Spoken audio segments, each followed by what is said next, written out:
Ever wonder why some people make info look so easy? And you know exactly who I'm talking about. Brez, TJR, Mark Builds Brands, Nero Knowledge, all these guys, these huge people in the space, like they just showed up one day with the perfect funnel, perfect offer, perfect messaging, and you're just sitting there trying to figure out what color your button should be. There's a reason that it looks so effortless for them. And no, it's not because they're smarter than you or got more creative or got lucky. It's because they didn't start from scratch.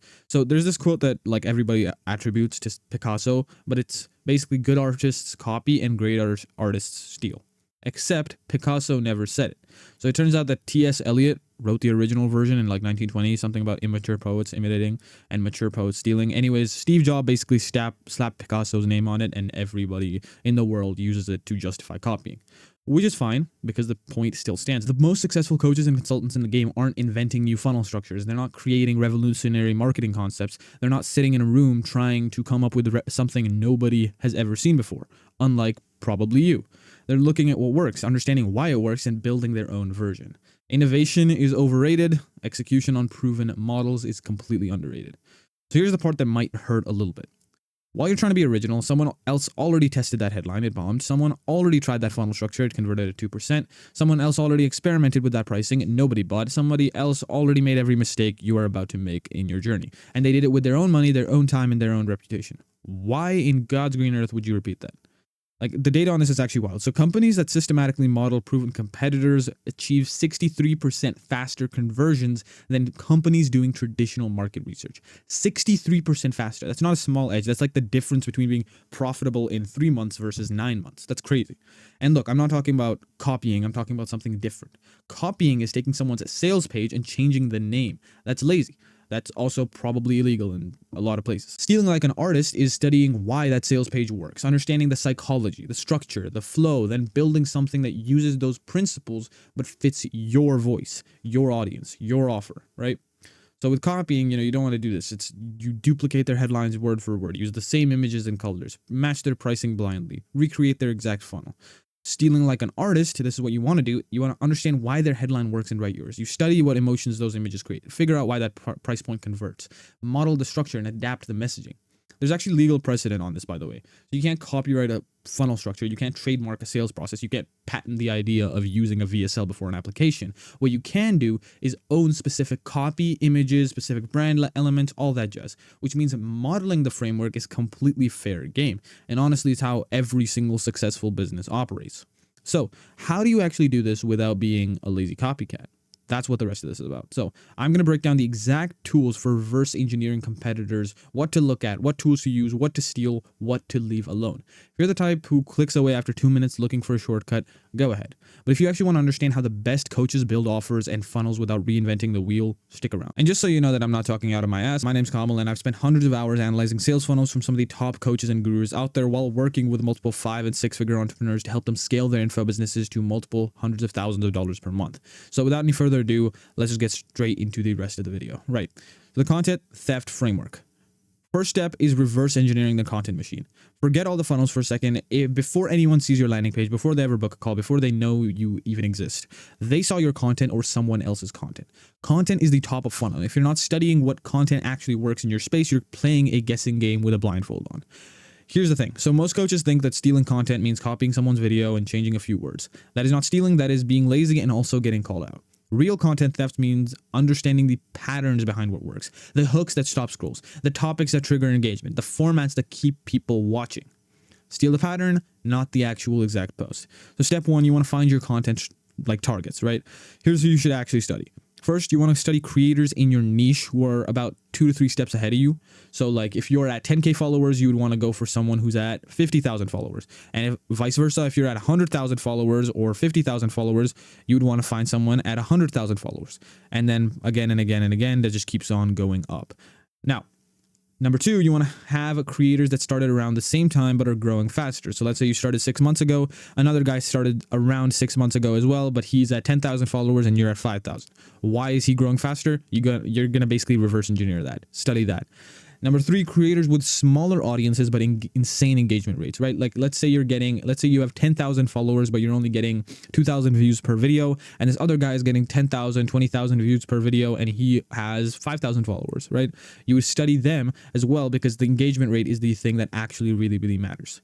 Number 4, creators who seem to book a lot of calls despite not having massive reach. So let's say there's this 700 follower creator on IG and you're at 5,000, but they're booking more calls than you. You would study that person, see what exactly you're doing wrong that they are doing right.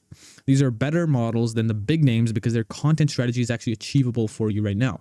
Brez, TJR, Nero Knowledge, all these guys are so far ahead of you that if you try to copy their content strategy, it's simply not going to work for you because they're just too far ahead. So for finding the actual content targets, you want to search your main topic on IG and TikTok. It's really simple. Look at who's showing up consistently and not just once. Don't just go ahead and click on their face. If they're showing up consistently on different searches, then you want to check them out. Check their follower count versus their engagement. Look at their oldest videos versus their newest. So did they improve? See if they have a funnel, link in bio, mentions of programs, and follow 10 to 15 of them and watch their content for about a week. Step 2, you want to analyze their winners. So their top 10 videos should be your exact content blueprint. Study these and ignore the rest, right? The ones with these huge spikes in views, those are the ones you actually want to care about. The other ones are just random data fodder.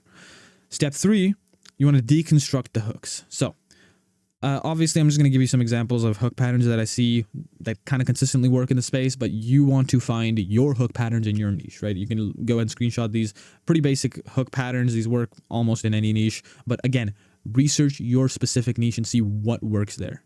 Then step 4, you want to map their topic strategy. Views equals the proof of demand. So instead of guessing at topics like, I think people want to hear about X, creating from your own assumptions, hit or miss results, getting slow feedback loops, you can go for the stealing topic strategy. So this topic got 500,000 views for them. Create that from proven demand, see what the comments say, maybe you can fix something up, and then you'll get a consistent baseline performance and you'll get very, very quick validation. It'll show you whether or not the idea is crap or your execution is. Then you can use the topic rotation framework. You want to look at how often they actually post different topic types.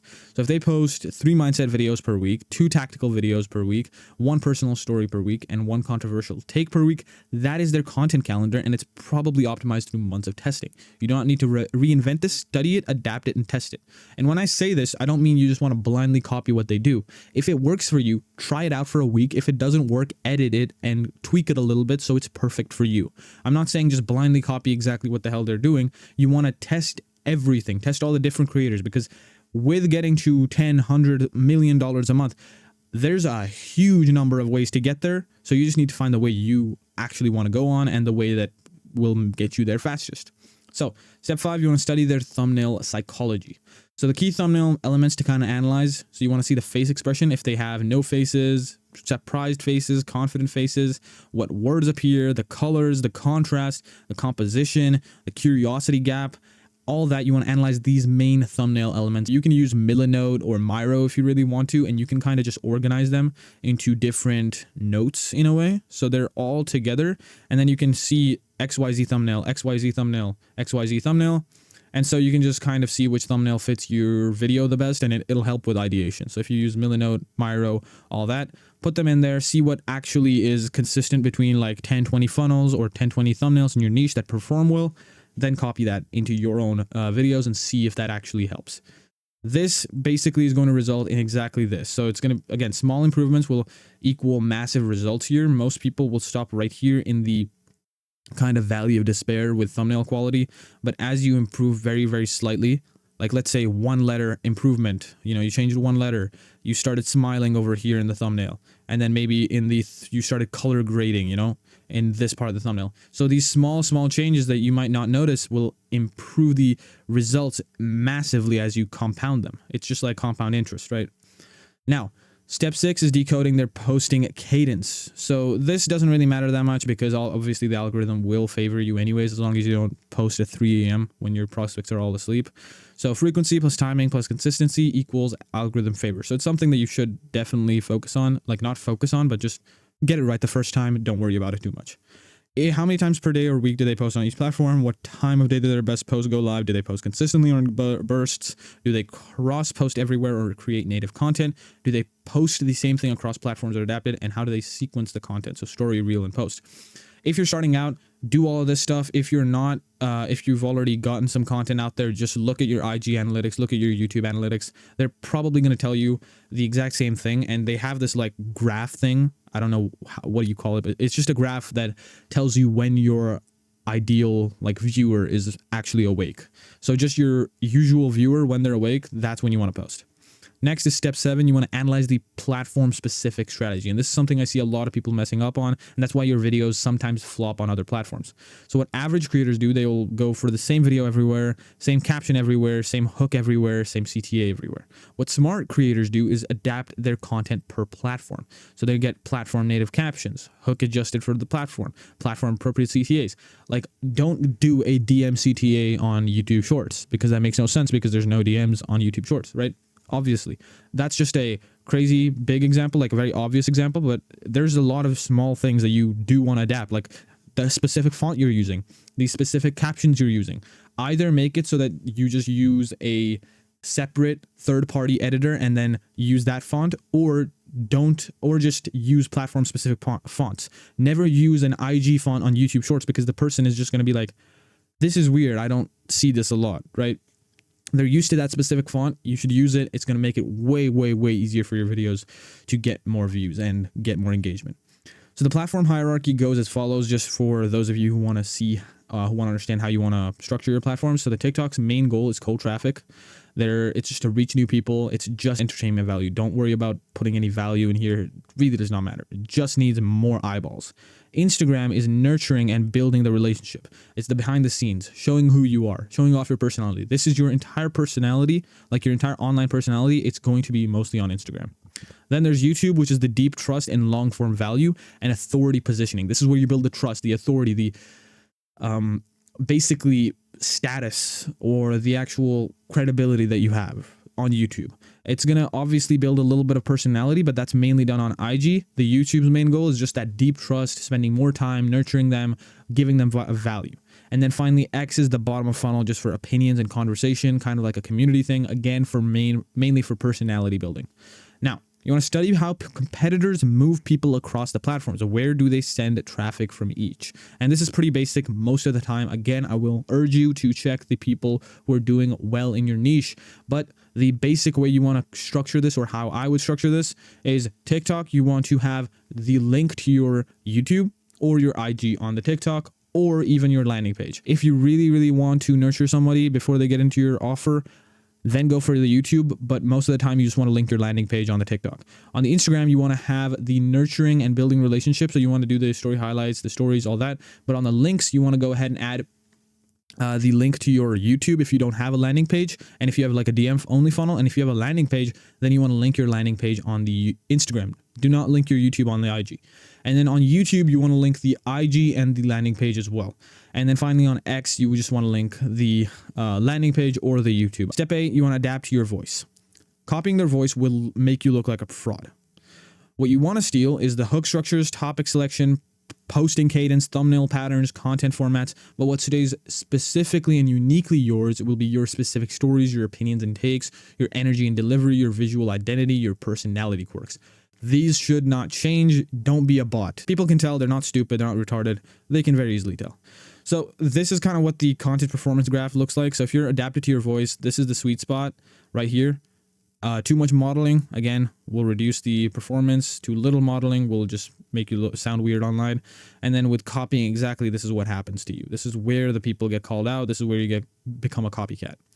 Now, the content theft checklist should be exactly as follows. You should have a content intelligence file with 10 to 15 competitor accounts worth studying, their top 10 performing videos documented, the hook patterns that appear across winners, the topic themes that consistently perform, the thumbnail patterns from their best videos, the posting cadence and timing patterns, platform-specific strategies they use, and notes on how to adapt this to your voice. Right? That's what you should have. Okay. So you know how to steal the content strategy. Now let's talk about the funnel itself. Right. Breaking down the machine. Every high-ticket coaching funnel has these same basic parts. They just execute them slightly differently. Understanding these parts means you know what to look for when you analyze competitors. So this is the basic structure of any funnel: traffic, opt-in or lead capture, nurture and VSL, the application, sales call, and then close. Very basic breakdown on a high level of what exactly every funnel looks like. Let's break down exactly what to steal. Traffic stage, you want to steal exactly where their leads come from. We're talking organic, not paid ads. The traffic stage is about understanding how competitors attract attention on the platforms. What topics do they cover? What format do they use? Talking head, B-roll, carousel, text. What posting frequency works? How do they move people from content to funnel? By the way, this can work for ads in a loose way, but I'm talking about specifically organic. So if I reference followers or reels or videos, that means I'm obviously just referencing the organic content. I'm not going to be specifically giving examples and referencing paid ads. When analyzing a competitor's traffic, you want to go ahead and check what platforms are they prioritizing. Look at where they post more frequently and where they seem to get the best engagement. Number 2, what content consistently performs, their top videos, their most liked posts, their most shared content. How do they CTA? Number 3, do they mention their link? Do they tell people to DM? Do they have a link to your direct link? Again, TikTok equals cold traffic, Instagram nurturing, YouTube deep nurture, and X is bottom of funnel. This hierarchy matters because most successful coaches use TikTok for reach, Instagram for warming people up, YouTube for building deep trust, X for their most devoted followers. When you see a competitor crushing it, look at how they use each platform differently, not the same content everywhere. Next is the opt-in stage, so the squeeze page. This is where most coaches will leave a ton of money on the table, right? Like, conversion rate here is very dependent on how many fields are actually there. So the data here is kind of crazy. 1 form field converts at 47%, 2 fields drops to 13%. That's a 3.6% or 3.6x difference from adding 1 field. That's how lazy human beings are. Yet the average landing page has 11 fields. I'm looking at you, bro. Like 11 fields is crazy. So what you kind of want to analyze the following on competitor opt-in pages, although most of the time they will be the exact same, right? Like there's barely any difference. You want to go ahead and check what fields do they ask for. For the fields, it's very basic. I can literally just shoot it off the top of my head. Name. You then want to go ahead and ask, have you had any experience with XYZ business model? What is your job? How much do you make per month? How skilled are you with XYZ business model? If they say yes, if no, you just move on to the money question. Then you ask for their contact information halfway through. Then you ask one more qualifying question that's specifically for your niche. So for example, if you're in trading, you can be like, do you have XYZ amount to trade or $1,000, $2,000 to sink into trading? It's a risky game, blah, blah, blah. Whatever kind of extra question you want to add there, that's the final question. After that, it's just going to be cool, redirect to the actual Calendly. Cool. That's how it's going to look like. What do they offer in exchange? And then how specific is their headline? So who is it calling out? What design elements do they use? Do they have an exit pop-up? And what happens after you submit? When you see a competitor asking for just an email versus another asking for a full application, that's a strategic choice. So less fields equals more leads, but they're less qualified. More fields equals fewer leads, but they're more qualified. For higher ticket, you want more qualified, but every field will cost you submissions. When analyzing the VSLs, again, by the way, this is just the trade-off you want to make. This is up to you. Again, look at your niche, look at other people and what works. Kind of go in that ballpark, or just follow the exact strategy I told you. It's going to work really, really well. And we've tested this across multiple clients. So when analyzing competitor VSLs, also, you want to go ahead and check how long is it. Short VSLs will get more views, but there's less pre-framing. Again, long VSLs will get fewer views, but higher close rates on calls. I'll get into the competitor VSLs in a quick moment. So for the nurture stage, right, the VSL and pre-framing, again, Alex Ramosi says 80% of the conversion work is done before they get on the sales call. This is the most important stage to study in competitor funnels because this is where most trust gets built. So this is coming back to the short VSL and long VSL framework that I talked about earlier, but this is a little bit more data on it as well. So a short VSL, 5 to 10 minutes, more people watch all of it. There's less pre-framing, more calls at a lower close rate. It's good for lower ticket. For a long VSL, it's 30 to 40 minutes, fewer people finish. There's heavy pre-framing, there's fewer calls at a higher close rate, and it's very, very good for high ticket. So we did some testing on this a while back, and a 9-minute VSL got 25% conversion rates, while a 30 to 40-minute VSL actually got 75% conversion rates total on the same offer. But fewer people watched the long one all the way through. So it's a trade-off. So more calls with people who need convincing, or fewer calls with people who are ready to buy for high ticket. You want to lean usually longer. Now, again, what structure do they use? You also want to go ahead and go through this. So you want to follow some version of hook, problem, agitate, solution, proof, CTA. And then also you want to go over what objections do they handle. Whatever they address in the VSL is probably what their audience commonly asks, and how much social proof and what type. So do they have video testimonials, screenshots, case studies? What is it, right? These are all things you also want to analyze when you're analyzing competitor VSLs. Now, on the application stage, qualification. The application filters and the VSL cells. So when you're analyzing competitor applications, again, how many questions do they ask? Each question will add friction. They keep it because the filtering is worth it. How many do they ask? Or sorry, what do they ask? Budget questions, timeline questions, experience questions. This tells you what disqualifies the leads for them. Do they integrate with Calendly or not? Separating Typeform from Calendly costs 20% of bookings. Most people don't actually know this. So if Calendly is on a separate page from the application form, 20% of the people who fill out the form never book. 20% of them are just gone because they just finished one thing and bounced before starting another. Integration really, really matters. This is why big companies use Typeform and Calendly together, because they integrate so well.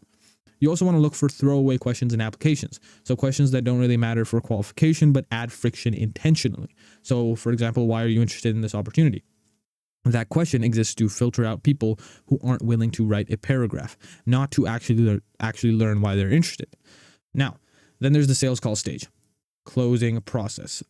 This is harder to analyze since you can't see the actual call, but you can infer a lot, unless obviously you hop on a fake call, which I would not recommend. That's just wasting the closer's time, wasting their time. How long is the call scheduled for? 30 minutes versus 60 minutes tells you about their process. Who takes the call? Is it the founder or a setter or a closer team? What does the confirmation page say? This reveals their pre-frame strategy. What reminders do they send? Email and SMS sequences before the call or something else, right? This is the graph of kind of no-show rate between days between booking and a call. So same day booking has a 6.9% show rate. 8+ days out has a 23% show rate. Yet most coaches book calls a week in advance. If a competitor has same day or next day booking, that is intentional because they're optimizing for show rates. So again, 1 to 2 days, 10%, 3 to 7 days, 15% no-show rates, and 8+ days is like 23%. Most people are doing 3 to 7 or 8+ days. Crazy. Now that you know what to look at, let's actually get a bit more specific on what you want to actually take. Number 4, what to actually steal, the steal sheet. Not everything is worth taking. So some things are safe to model, while some things need transformation, some things you should never touch. And I'm just going to kind of outline those for you here. So safe to model directly are the funnel structure, page layout, tech stack, call scheduling, email cadence, question types. The stuff that requires the transformation is the specific copy that they use, the brand voice, the visual identity, the offer positioning, the personal stories, and the exact pricing. So let's get specific here. You want to steal the funnel structure. If a competitor uses opt-in VSL application call, you can use opt-in VSL application call. There's no copyright on that. It's just a process that they use. Now, some common high-ticket structures that are kind of worth modeling would be lead magnet VSL application call. The lead magnet is usually just, you can call the VSL a lead magnet as well, right? The free training VSL funnel, that's exactly what this is. So it's just lead magnet VSL application call. It's the same thing. Number 2, you can do quiz, results page, VSL application. I would really only recommend this for physical products, not for info that much, but you can try it if you want. Long form content. Then there's also long form content to application to call. I've seen this doing like numbers. Like long form content to application to call is crushing right now. So if you want to try this actually does crush. Then there's webinar application call, and then free community DM outreach, and then call. Webinar application call, if you don't know how to run a webinar, if you aren't in the info space, you are going to suck at it. So I'd really recommend don't do webinars. Do not do webinars. If you're not even good enough to make a good VSL, don't do webinars, trust me.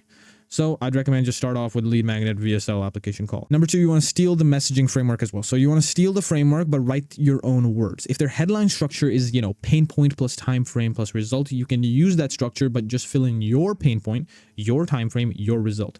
For example, their headline is how I went from broke to $50,000 a month in 6 months. Your headline using that same structure could be how I went from 9 to 5 to full-time consultant in 90 days. It's the same framework, different content, completely legitimate. Now, the hook story offer framework from Russell Brunson is just kind of the most basic way to say this. So you want to use a hook, so grab attention with a big promise or a pattern interrupt, then give them a story, so build emotional connection and overcome limiting beliefs, and then offer. Present a solution with a clear call to action. This isn't really something that Brunson invented. It's just how storytelling has worked for thousands of years. He just gave it a name. You can use this. Everybody does. Then you also want to steal the social proof presentation. How competitors display their testimonials is fair game. Video testimonials in a grid, you can do that. Screenshot walls, you can do that. Case study format with before and after numbers, you can do that. What you can't do is use their testimonials or imply their results are yours. So for the stuff that's safe is my client made $50,000 a month last month. your client. Same layout for displaying the proof, or a similar case study format, or maybe a video testimonial style that you like, right? What's not safe is using their screenshots, implying their results are yours, copying their client stories, copying their testimonial videos.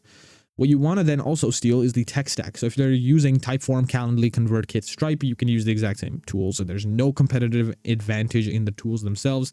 Well, there kind of is, but the advantage is more so in how you use them, the voice and personality. Now we're moving into the stuff you need to transform. So this is where stealing becomes dangerous. You can study how someone else creates a connection through personality, but you cannot copy their personality. So the things that make a voice unique are specific opinions and takes, storytelling style, vocabulary and phrases, humor type, energy level, topics that they always come back to, topics they refuse to cover. Study what makes their voice work, not the voice itself. Do you tell personal stories? You should probably tell personal stories, but your stories. Do they have strong opinions? You should probably have strong opinions, but your opinions. Do they use casual language? You can use casual language, but in your way. You also want to transform the pricing and offer structure. Never ever copy pricing blindly. You do not know how their costs or margins work. They might be charging $10K because their fulfillment costs $4K. If you charge $10K with $1,000 fulfillment, it's a very different situation, right? If you're giving a course away for $10,000 versus a mentorship, there's a big difference. They might be charging $3K as the front end to a $25,000 back end. You do not have that back end. Study their offer structure, understand why it might be priced that way, and then build your own based on your costs, your value, your market. Now, then there are the things that you do not ever want to touch. So that's exact copy and creative, right? Things that can get you into actual legal trouble is like copying their sales page word to word, using their images, using their brand colors, taking their testimonials, using trademark names, and then claiming their results as yours. This isn't really just about legal risk. It's about building something that actually works for you. Copied messaging does not resonate because it's not authentic to you. Your audience can tell. Your audience can tell, right? By the way, this is actually the exact kind of analysis I do with clients. So if you're a coach or a consultant with an existing audience, you're getting views, you're getting DMs, but you're not converting like you should be. I look at what the best in your space are doing. I look at where your funnel is leaking. I build something that actually fits your situation, not templates, not copy, paste, custom. Link in the description if that's something interesting to you. Anyways, back into the breakdown. 5 is pattern recognition. So this is where you want to see what others miss. When you analyze enough funnels, patterns start to emerge. These patterns are worth more than any individual tactic because patterns tell you what the market responds to, not just what one person tried. So pattern number 1 is the pre-frame stack. Every successful high-ticket funnel has a heavy pre-framing before the sales call. So content builds awareness, the lead magnet establishes expertise, the VSL handles objections, the application creates commitment, the confirmation page sets expectations, the reminder sequence maintains intent, and the call starts with a warm prospect. The Hormozy on this said basically what matters is what people think about your product and the brand even before they hop on the sales call. The call is confirmation, not conversion. Conversion already happened. So if your competitors are investing heavily in pre-call content, there's a reason to analyze their pre-frame sequence. You want to check what do they do or what do they cover before the call that you don't. Then pattern number 2 is the single problem lead magnet. Narrow and remarkable is far better than broad and mediocre. So the best lead magnets solve one specific problem extremely well. Not comprehensive guides, not 50-page ebooks, not everything you need to know. One problem solved completely in a way that reveals a bigger problem. So the lead magnet scope versus effectiveness graph kind of goes something like this. Conversion to main offer on the y-axis and scope on the x-axis. It goes straight up in terms of conversion as you get a bit more scoped, but there's a very vastly obvious tipping point, and then after that it just goes all downhill from there. Covers everything, nothing deeply. That's what a crappy lead magnet looks like. And by the way, a lead magnet can again just be your VSL. You can say your VSL is a lead magnet because it technically is, because it's solving the one problem of clarity in the prospect's mind. They don't have clarity on the business model. So you give them clarity and then you tell them, oh, now I've revealed the problem that the business model is hard to learn, but I can now teach you how to learn that business model if you pay me $5,000. Obviously, don't say it like that, but that's kind of what you're doing. Now, again, Hormozy on this was like a good lead magnet should give something people they actually walk away with. Walk away using, solve a single step of a multi-step process. You want to notice the successful competitors, their lead magnets are most likely specific, not general. So quiz lead magnets convert up to 60% better than regular lead magnets. Why? Because quizzes reveal problems instead of just delivering information. The person finishes thinking, oh, damn, I need help with this. Then there's pattern number 3, the trust escalation. Successful funnels escalate the commitment gradually. So, they watch content, there's no commitment, give the email, a small commitment. Then they watch the VSL, that's a time commitment. Then they fill the application, that's an effort commitment. Then they book a call, a schedule commitment. Then they show up, that's a trust commitment. And then finally buying, which is the biggest commitment, which is a financial commitment. So each step builds on the previous one. You're never asking for more than they've earned the right to ask for, right? They're never asking any more than they've earned the right to ask for. When you see competitors with the aggressive CTAs early in the funnel, they usually compensate with heavy nurturing later. When you see competitors with long applications, they usually have heavy pre-framing before. The trust has to be built somewhere. Successful funnels just do it in different places. And then finally, pattern number 4, the objection sequence. Successful VSLs handle the same objections in roughly the same order. So number 1, who is this person? Established early with credibility. Number 2, does this actually work? Proven with social proof. Number 3, will it work for me? Addressed with people like you stories. Number 4, what if it doesn't work? Handled with a guarantee or a risk reversal. And then number 5, why should I do this now? Right? Created with urgency or scarcity. And I would add one more to this, which is like, what even is this? And that's like the main meat of the VSL. That's what the free training lead magnet part is. It's just what exactly is the business model. You're explaining the business model. And then after that, you start handling the rest of these objections. So when you've analyzed multiple successful VSLs in your space, you will see this exact sequence. The objections might be a bit different, but they're always addressed in a logical order. You want to map out what objections your competitors address and when. This will tell you what your audience is probably thinking. Now, pattern number 5, finally, platform hierarchy. So what most coaches do is that they post the same content everywhere. They try to get followers everywhere, measure the success by total followers, and treat all platforms equally. What successful coaches do is they have different content for each platform. They prioritize based on funnel stage, and they measure success by conversions, and they understand the platform's strengths. And again, the pattern that I've seen across the successful coaches are TikTok for reach, short punchy content, link in bio to main funnel. Instagram for nurturing, stories behind the scenes, direct engagement. YouTube for deep trust, long form educational, authority building. X for community, conversation, bottom of funnel engagement. When you see a competitor posting different content on each platform, that is intentional to analyze what content they put where. It reveals their funnel strategy. Finally, the patterns, again, help you understand the game. Tools will help you play it faster. Number 6, the intelligence arsenal. So this is going to be your toolkit for content and funnel research. Let me give you the actual cool tools, what they do, what they cost, and when to use them. So some free tools for content research. Obviously, all of you guys can use it. Just TikTok Search and Explorer, Instagram Explorer, YouTube Search and Analytics, and then Social Blade. You can read through all this stuff if you would like. Free tools for funnel research would be like the Wayback Machine or Built With. All these are pretty good. Built With is something new. I don't know if it's really, really good, but I've heard about it being pretty good, and I've used it a few times, and it seems pretty decent at kind of finding out what the back end looks like for a funnel. Then there's Built With Pro, which it's like $300 a month. And then the main thing I would recommend for you to use would be vidIQ or TubeBuddy, because Built With Pro, you don't need that. You can just figure it out yourself, what exactly they use on the back end. And you can just get basically anything done if you just use like maybe ConvertKit. You don't even need ConvertKit. Like you can literally just use Go High Level, and then you'll get basically your entire stack. I would recommend you just use Go High Level, Calendly, Typeform, and then maybe ManyChat if you want to have a ManyChat automation. That's the basic tech stack that really will do anything. And if you want to add a few add-ons like Klaviyo or something else like MailChimp as an email provider, you can, but I just use High Level for most of my clients. And so the main thing that I would recommend would be vidIQ or TubeBuddy, and it's something I use personally like every day. It's like $7 to $50 a month, depending on what you buy. It gives you YouTube specific research, so you see the tags competitors use, keyword research, track channel performance, identify trending topics before they peak, and this is just useful for YouTube content strategy research, basically. And then finally, there's organization tools, which is Notion, and if you're a gentleman, you can also use Obsidian, right? It's just like locally stored Notion. Imagine Notion on your computer, basically. And then there's Google Sheets, if you obviously have experience with that. That's just simple spreadsheet for tracking top performing content log, hook swipe files, and it's completely free. All of this stuff. Now, then there's the research process. You want to start with platform search. So TikTok, IG, YouTube, find the creators' work worth studying, so 2 to 3 steps ahead of you. Document their top 10 performing pieces of content, analyze the hooks, topics, formats, and thumbnails, go through their funnels as a customer uses just a spam email, and then use BuiltWith to see the tech stack. Again, you can just skip the step. It really does not matter. Check the Wayback Machine for page evolution. A lot of the time this does matter just because it helps you kind of go through the page and see what they changed, and if they changed it, it probably did perform way better.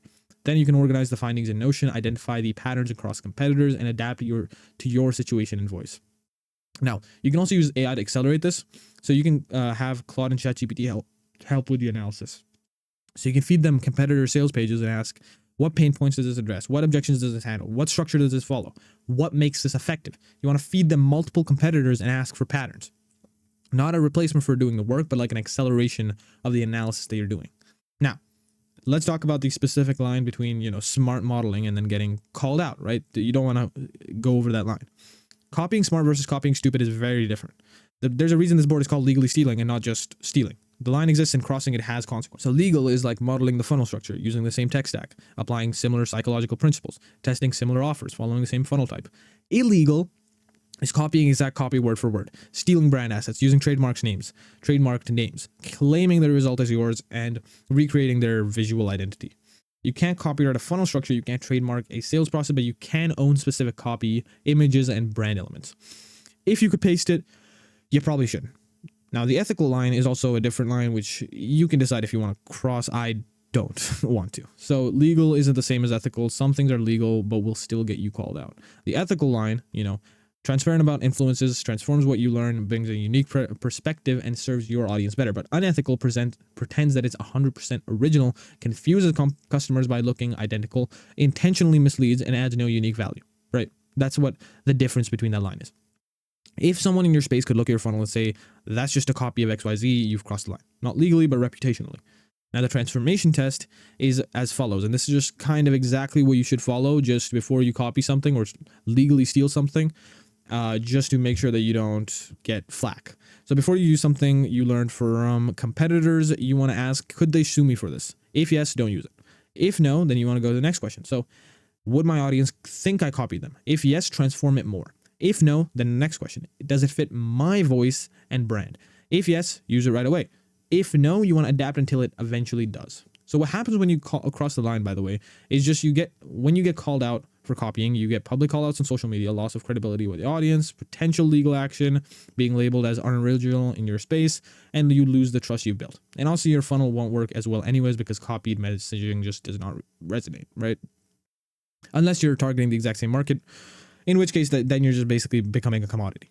Now, the right way to give credit is as follows. Some things definitely should be credited even if they're not legally required. When a credit is obviously when you're using someone's specific framework by name, like Hormozi's value equation, referencing specific data or research they produced, building directly on their published ideas, quoting them. And when credit isn't needed is usually when you're using generic business principles or applying common funnel structures or testing approaches that many people use or adapting ideas that have no clear origin. Giving credit when appropriate actually builds credibility because it shows you've done your research. Real examples of crossing versus respecting the line is as follows. If you cross the line, like for example, like crossing the line would be Instagram literally copied Snapchat stories. Tencent started as an ICQ copycat. Many coaches copy Hormozi's exact script. That's crossing the line in a way. Respecting the line is as follows. But again, Instagram did copy, but they built it into their existing platform with their own features. Tencent, they localized and added features for the Chinese market. Many coaches, smart coaches, study why they work and write their own scripts on top of that. So IG and Tencent built billion-dollar businesses by starting with imitation, but they transformed what they learned into something distinct. That's the model. You want to start by understanding what works and end with something that's yours. If you're actually, by the way, serious about building a funnel that converts, not copying someone else's, not reinventing the wheel either, but actually understanding what kind of works and building something that fits your situation, it's going to take you 6 to 12 months to do this on your own, and that's what I help with. So I do funnel optimization for coaches and consultants with existing audiences. We have a whole team doing it. You have views, you have people interested, you just need a system that captures what you built. You've done the hard part.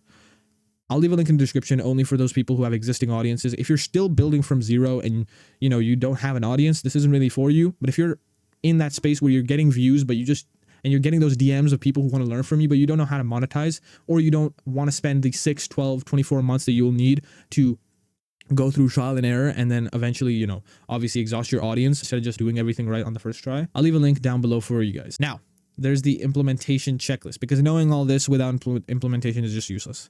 So what exactly do you need to do this week? I'm not going to end this with vague advice. Here's exactly what you want to do. So day 1, competitor identification. Find 3 to 5 competitors to analyze, look through the criteria right here, write them down, name their offer, and why they're worth studying. Day 2 to 3 is the full journey experience. Go through each competitor's funnel as a customer. Again, for each competitor document, go through all of these things and use a spam email and actually go through the whole thing.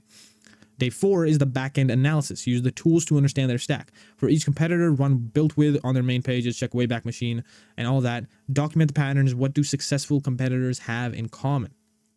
Day 5, messaging hierarchy. You want to create a comparison spreadsheet. For each competitor, track the following and look for patterns. What angles appear across multiple competitors? And day 6, gap analysis. Prioritize what would have the biggest impact if you fixed it after comparing those competitors to your current funnel. And day 7 is the action plan. So create the implementation priority list and pick one thing to implement this week, most impactful, achievable, and the one that builds the foundation, because there's usually one problem that will solve 20 of your smaller problems if you just do it right.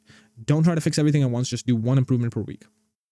And finally, this is not a one-time activity. The best coaches continuously analyze their space, monthly check-ins on competitor funnels, tracking new entrants and what they're doing, testing variations based on what you see working, iterating based on your own data. No funnel is ever done. It's built over time through constant feedback and pivoting. And again, that's exactly what we help with. So I'll leave a link down below for those of you who want that exact help. Now, Russell's advice is to drive at least $1 million through a single funnel before creating any new funnels or products. So don't jump to building something new. Just improve what you have, test what you learn, and iterate. The best steal frameworks, the best build brands. Studying what works is how you skip expensive mistakes. It's how you get profitability faster. It's how you stand on the shoulders of people who already figured it out.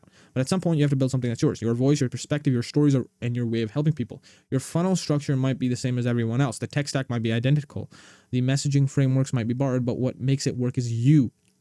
Steal the scaffolding and build your own house. The scaffolding is the funnel structure, the messaging framework, the tech stack, the process. The house is your brand, your relationship with the audience. Steal the scaffolding aggressively.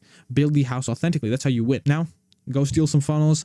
And if you do want to watch another one of my videos before you hop off, I'll leave one right here for you to check out. And of course, if you're someone who is interested in working with me to implement an info offer into your own funnel or get consulting on some kind of info offer existing, you can check out the link down below. And again, hope you got a ton of value from that video. Hoping to see you in this next one.